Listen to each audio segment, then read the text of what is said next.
بسم الله الرحمن الرحيم صلى الله عليك يا مولاي يا رسول الله. Que la paix, le salut éternel soit sur Muhammad وعلى آل بيتك المظلومين et sur sa famille opprimée. صلى الله عليك يا مولاي يا أبا عبد الله. Que la paix et le salut soient sur toi, mon imam Al-Hussein. Ya rahmatallah al-wasi'ah, la bonne grâce d'Allah. Wa ya bab najat al-umm, et la survie de l'islam. يا ليتنا كنا معكم فنفوز فوزا عظيما. Si seulement nous étions avec vous, nous aurions gagné une immense victoire. يا دهر أف لك من خليل، كم لك بالإشراك والأصيل، من طالب وصاحب قتيل، والدهر لا يقنع بالبديل، وكل حي سالك سبيل. ما أقرب الوعد من الرحيل، وإنما الأمر إلى الجليل. Vous avez sauvé l'islam en donnant votre vie, et ce avec courage et toute patience. Vous sacrifiez vous-même, Al-Hussein alayhi salam. Vous sacrifiez vous-même, était simple pour cette vie. Oh Hussein, Hussein, Hussein, جميعا. حسين حسين حسين، إنا لله وإنا إليه راجعون. وسيعلم الذين ظلموا آل بيت محمد أي منقلب ينقلبون. Certes, nous sommes à Allah et c'est à lui que nous retournerons. Et les injustes verront bientôt le revirement qu'ils éprouveront. On continue, Inch'Allah, مع الصلاة على محمد وآل محمد. وآل محمد. عن الإمام الصادق عليه السلام قال: مروا شيعتنا بزيارة قبر الحسين عليه السلام فإن إتيانه يزيد في الرزق ويمد في العمر ويدفع مدافع السوء، وإتيانه مفترض على كل مؤمن يقر له بالإمامة من الله.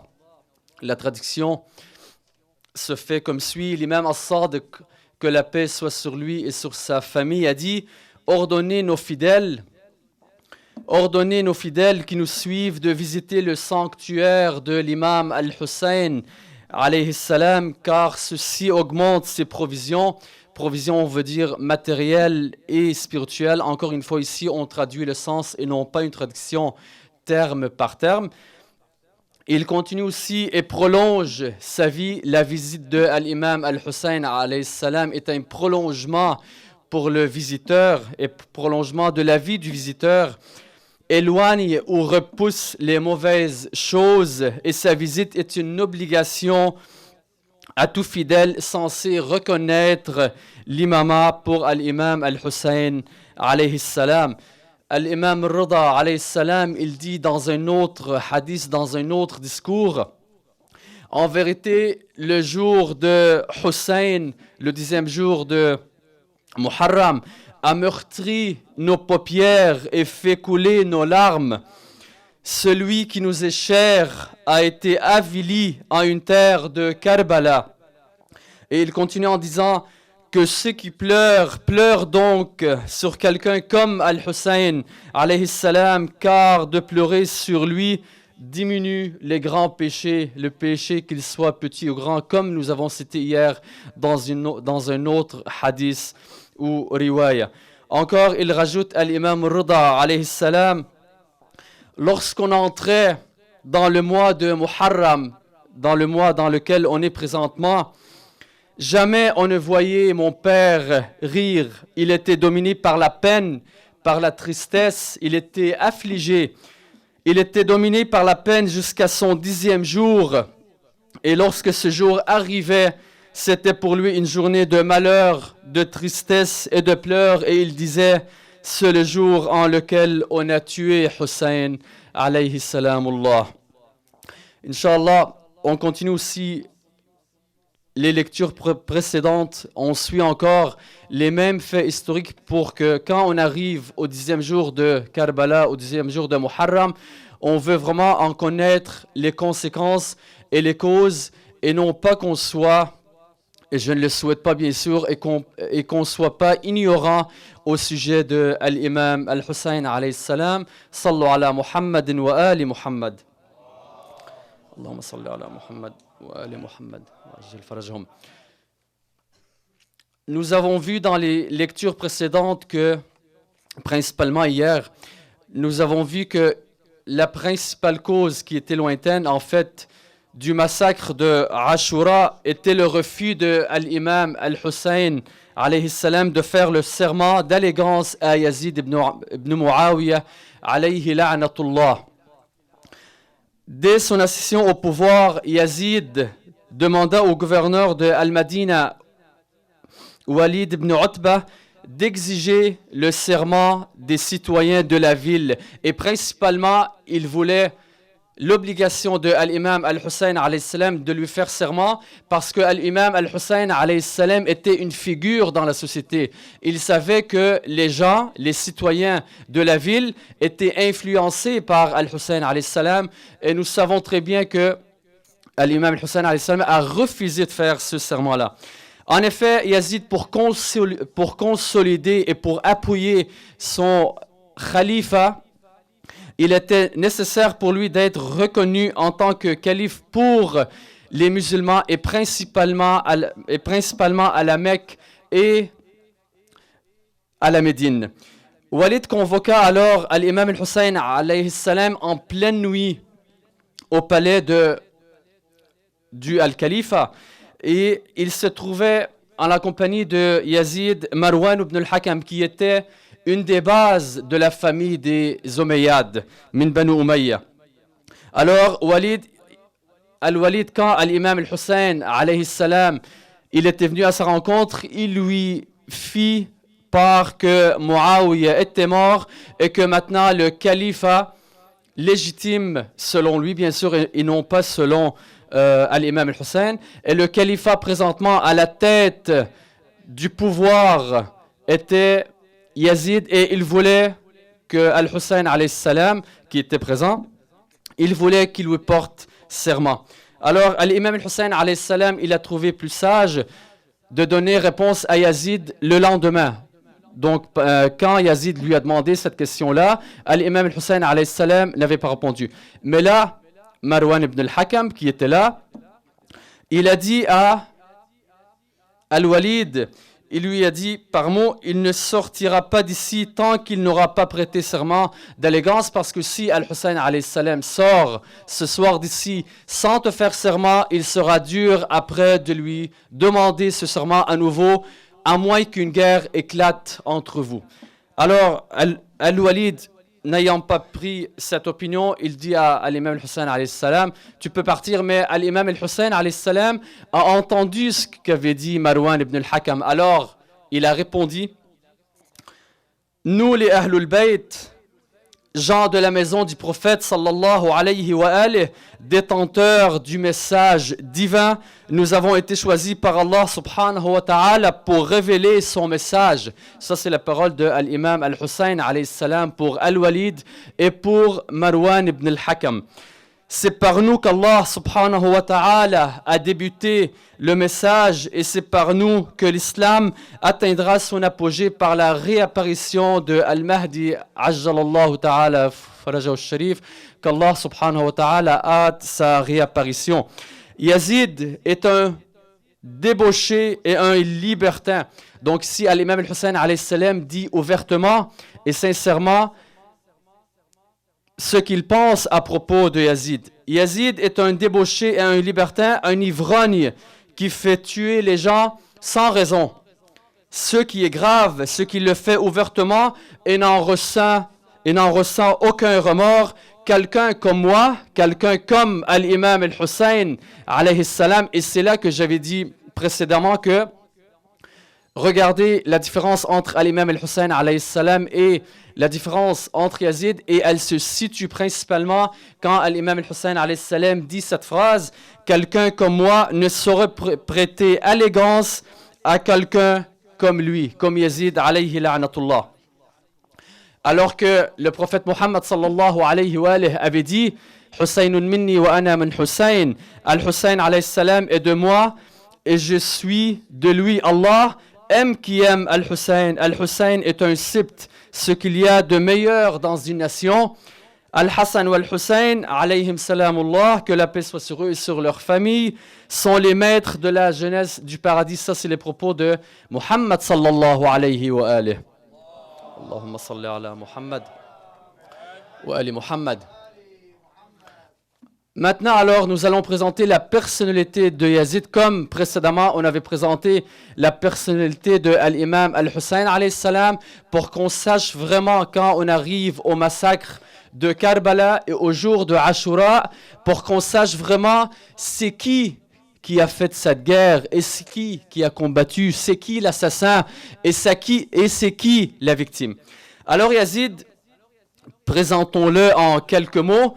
Yazid, il est le fils de Muawiyah, fils d'Abu Sufyan, de la lignée d'Umayya, fils d'Abd al-Shams, fils de Abdul Manaf, qui donna son nom à la famille Omeyyade, que le Coran en fait décrit comme l'arbre maudit selon certaines références. Et ceci est dans Surat al-Isra, Surat 17, le voyage nocturne, Ash-Shajaratul Khabitha al-Mathkoura fil Coran al-Karim.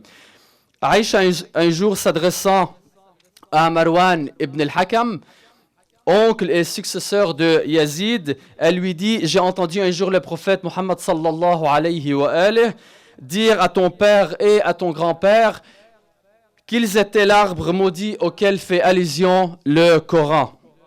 Ça c'est clairement ce qu'elle avait dit, et bien sûr ça reste à réviser parce que là aussi on fait une traduction de sens. Quant à sa mère, la mère de Yazid, elle était chrétienne, et à la naissance de Yazid, elle l'envoya chez ses oncles maternels pour qu'il soit élevé. Alors Yazid, dans ces jours et dans ce cas-là, il n'a rien connu de l'islam.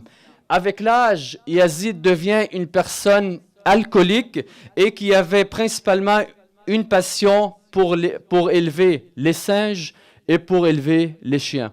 Alors que nous, on sait, si on veut comparer, alors encore une fois, qu'ils sont incomparables.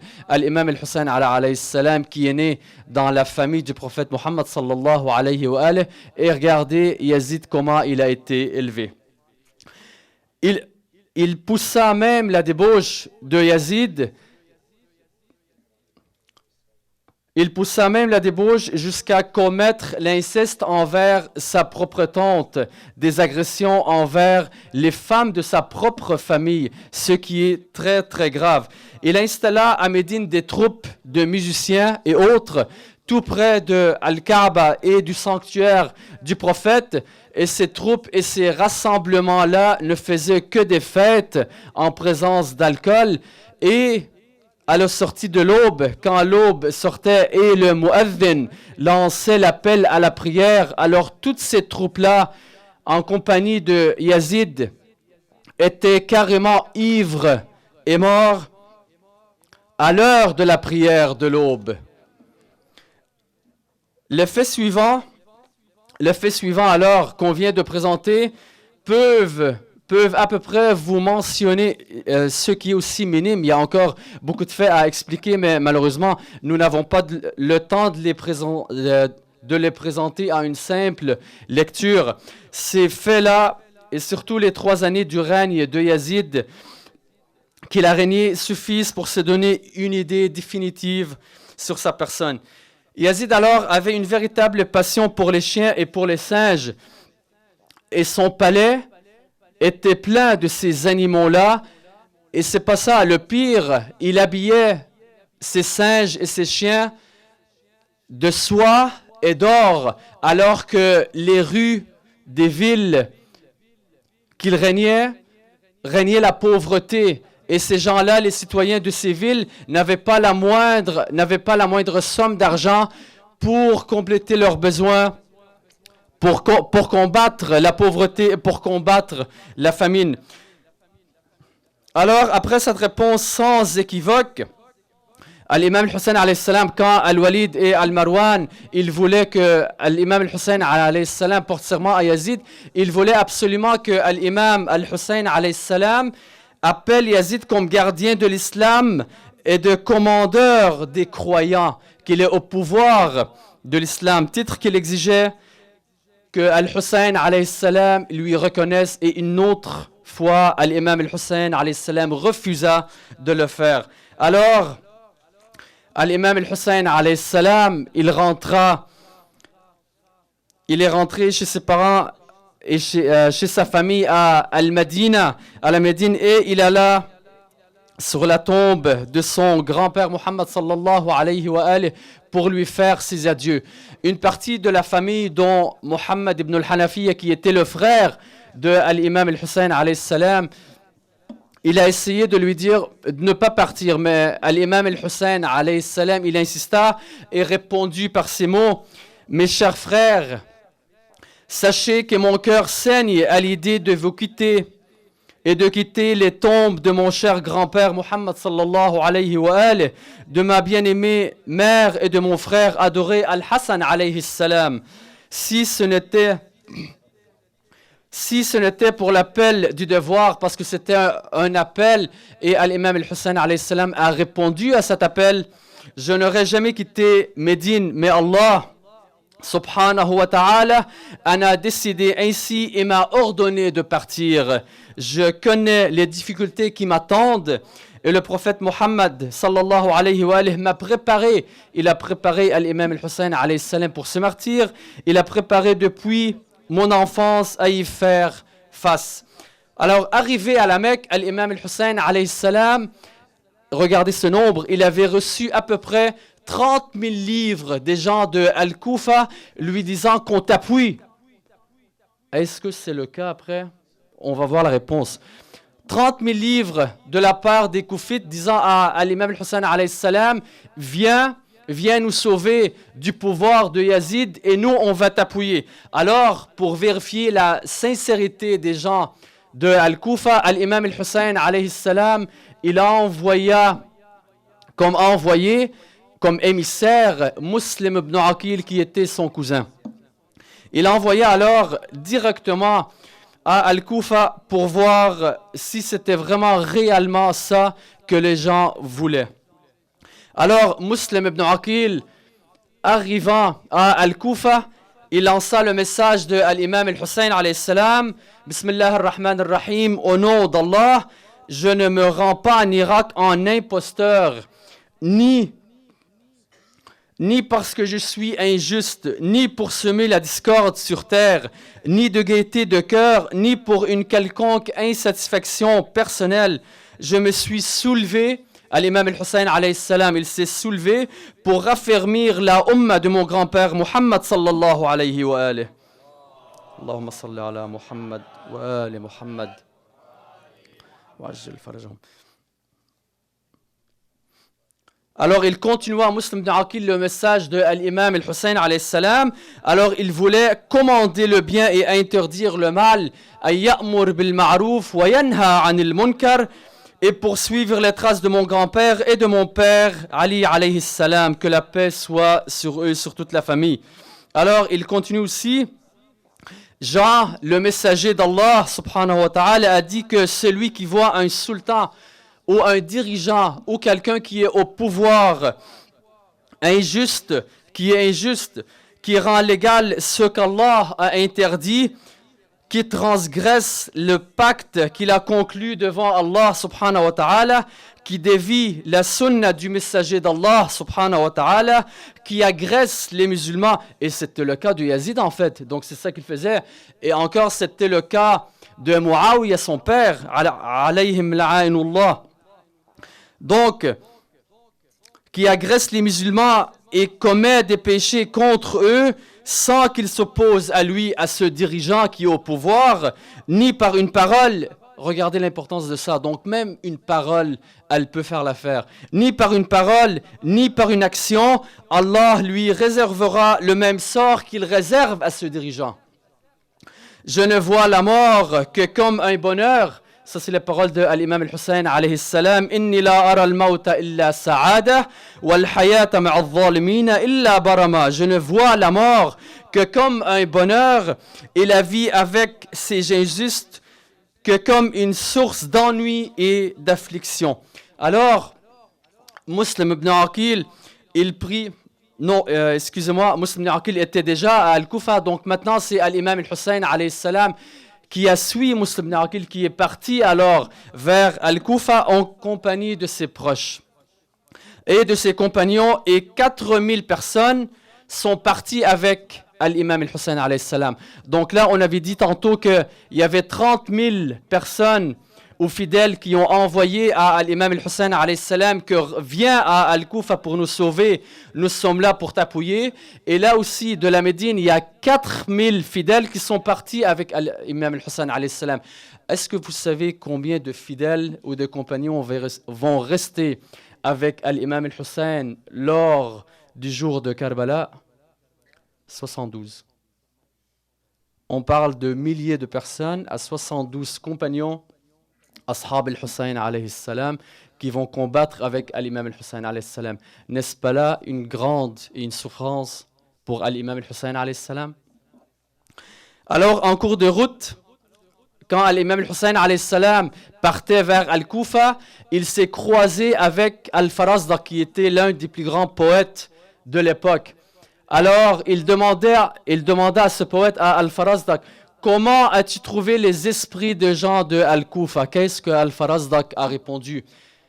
Il avait dit, Suyufuhum kulubuhum ma'ak wa suyufuhum alayk. Il lui a dit, si on traduit cette phrase qui est très très importante, il lui dit, je les ai laissés le cœur avec toi et leurs sabres ou leurs épées contre toi. Cela n'ébranla point à l'imam al-Hussein alayhi salam. Il insista parce qu'en fait, il répondait à l'appel de Allah subhanahu wa ta'ala.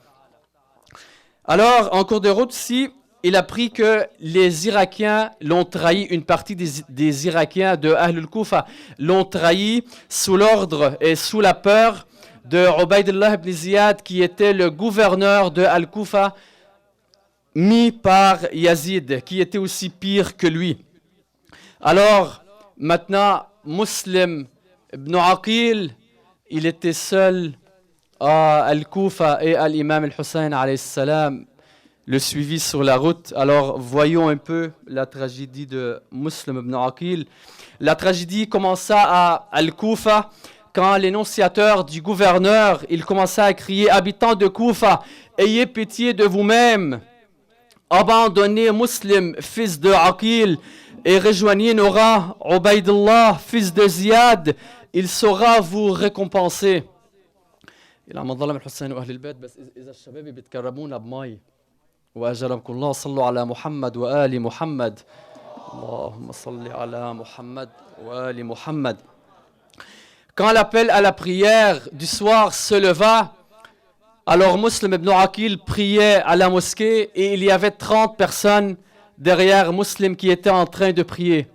Regardez encore une fois la trahison. Al-Khudlan alladhi ra'ahu Muslim. Les 30 personnes qui étaient avec lui au début de la prière, quand Muslim a fini sa prière, il s'est retourné. Qui a vu? Il n'a vu personne. Il était seul. Muslim ibn Aqil, il était seul. Alors, après avoir fini sa prière et les invocations qui font suite, il se retourna et vit la mosquée vide. Les derniers fidèles se sont fiés l'un après l'autre. Ajarakallah. Sallu ala Muhammadin wa ali Muhammad.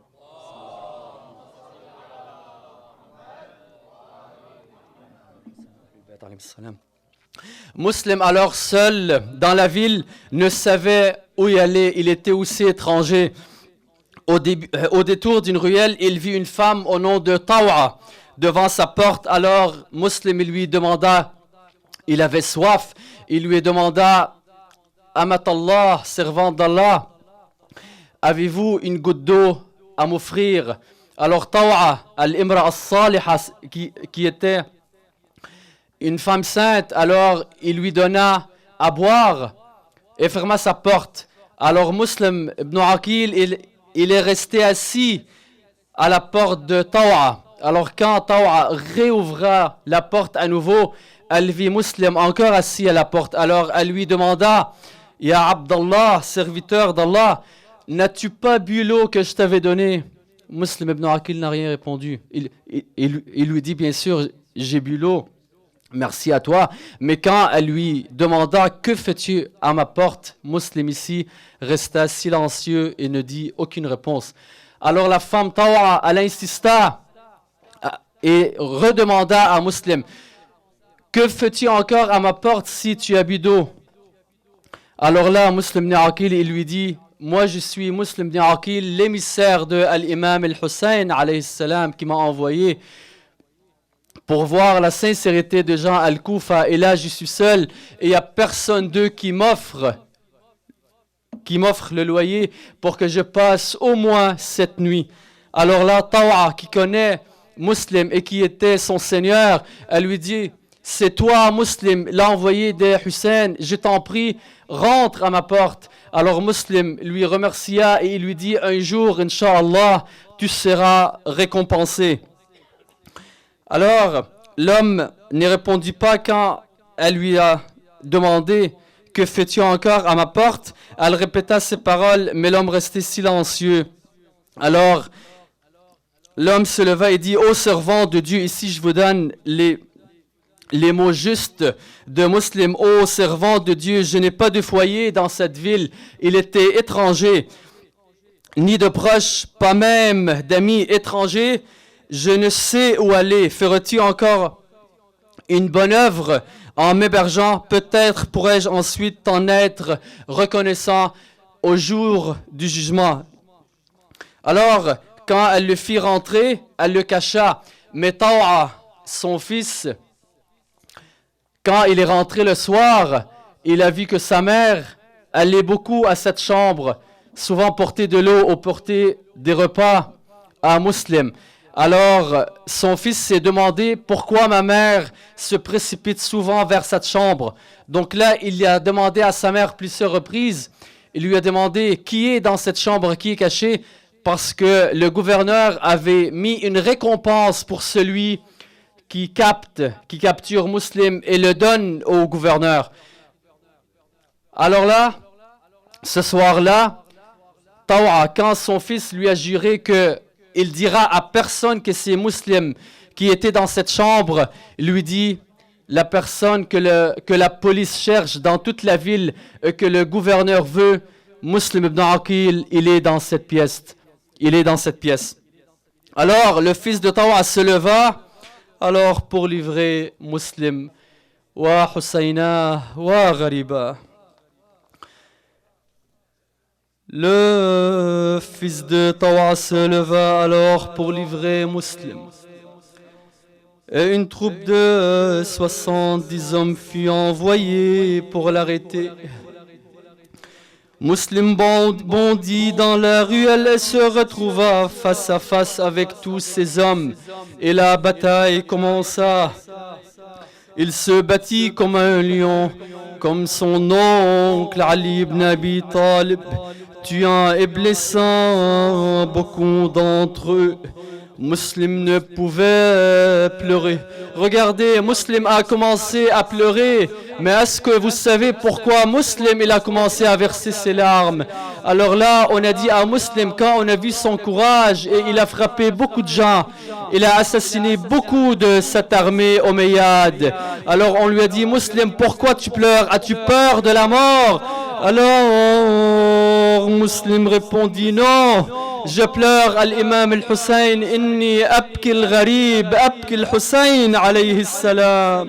Ce n'est pas pour moi que je pleure, mais pour mon Seigneur et maître l'imam al-Hussein alayhi salam et sa famille. Muslim alors fut arrêté et conduit à la citadelle et assassiné. Et le gouverneur Ubaydullah, la'anatullahi ta'ala alayh, ordonna qu'on le mène sur le toit et que là, devant la foule rassemblée qui était là, qu'on lui tranche la tête. Toi, muslima, inna lillah wa inna ilayhi raji'un. ولا حول ولا قوة إلا بالله وسيعلم الذين ظلموا آل محمد أي منقلب ينقلبون والعاقبة للمتقين. Certes, nous sommes à Allah et c'est à lui que nous retournerons. Les injustes verront bientôt le revirement qu'ils éprouveront. اللهم إنا نسألك وندعوك بحق الحسين وبغربة الحسين وبعطش الحسين أن تصلي على محمد وآل محمد وأن تلعن أول ظالم ظلم حق محمد وآل محمد وآخر تابع له إلى يوم القيامة. اللهم اغفر للمؤمنين والمؤمنات والمسلمين والمسلمات الأحياء منهم والأموات وتابع بيننا وبينهم بالخيرات إنك مجيب الدعوات. اللهم احفظ مؤسسين هذا المجلس. Qu'Allah subhanahu wa ta'ala bénisse les initiateurs de ce majlis. مع الصلاة على محمد وآل محمد.